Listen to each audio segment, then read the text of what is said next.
Welcome সবাইকে SS ফ্যামিলিতে। দেখো আমি তোমাদের জন্য নতুন একটা ভিডিও নিয়ে চলে এসেছি। মায়ের হাতে লাল লাল খাসির মাংসের ঝোল। দেখো আমার সব সবজি কাটা হয়ে গেছে। আমি প্রথমে একটা থালার মধ্যে আলুগুলোকে ম্যারিনেট করে নেবো। লঙ্কার গুঁড়ো, হলুদ গুঁড়ো, লবণ দিয়ে ভালোভাবে ম্যারিনেট করে নেব। তারপরে আদা রসুনটাকে মিক্সিতে পেস্ট করে নেব ভালোভাবে। এর মধ্যে একে একে সব মশলা দিয়ে দেবো। জিরের গুঁড়ো, হলুদ গুঁড়ো, ধনের গুঁড়ো, লঙ্কার গুঁড়ো সব দিয়ে নিয়ে একটা পাত্রে ওটা তুলে নেব। তারপরে পেঁয়াজ কুচি, লবণ, পেস্ট, মশলার পেস্টটা সেটা দিয়ে আর একটু পরিমাণ মতন তেল দিয়ে ভালোভাবে ম্যারিনেট করে রাখবো আমি আধ ঘন্টার জন্য। কড়াইয়ে কিছুটা তেল দিয়ে তেলটা গরম হয়ে যাওয়ার পর আমি আলুগুলো ভেজে নেব লাল লাল করে। দেখো আমার আলুগুলো ভাজা হয়ে গেছে। এরপর আমি কড়াইয়ে কিছুটা তেল দেব, দিয়ে তার মধ্যে গোটা লঙ্কা, গোটা জিরে আর একটা তেজপাতা দিয়ে আমি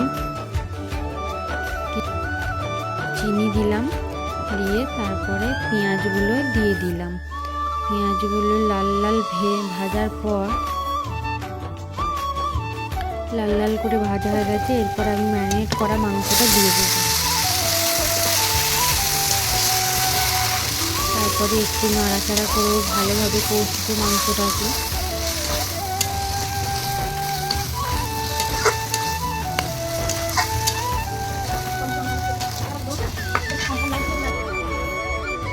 লবণটা আর লঙ্কার গুঁড়োটা আর হলুদ গুঁড়োটা কম কম লাগছিলো, তাই একটু দিয়ে দিলাম।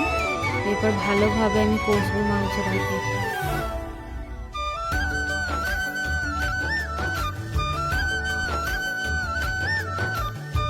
এবার কিছুটা জল দিয়ে একটা থালা দিয়ে চাপা দিয়ে দেবো মাংসটা 2 মিনিটের জন্য। 2 মিনিট পর খুলে আমি আরেকবার ভালোভাবে নাড়াচাড়া করবো যাতে নিচে না লেগে যায়।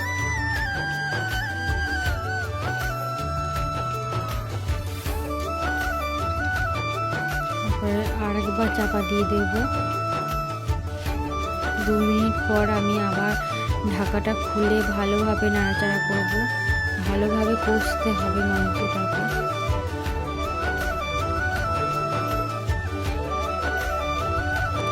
তারপর আমি আরেকবার চাপা দিয়ে দেব, নিয়ে চাপাটা খোলার পর আমি ভালোভাবে কষবো মাংসটাকে। যখন জল শুকিয়ে যাবে তখন আমি পরিমাণ মতন জল দিয়ে দেবো। তোমার যেরকম ঝোল রাখতে চাও সেরকম জল দেবে। এরপর আমি ভাজা আলুগুলোকে দিয়ে দেব।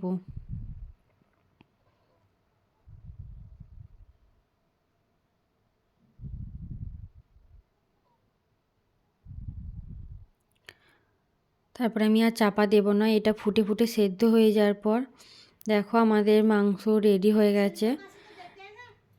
দেখতে তো ভালোই লাগছে, খেয়েও দেখেছি সত্যি খুবই রান্নাটা ভালো হয়েছিল।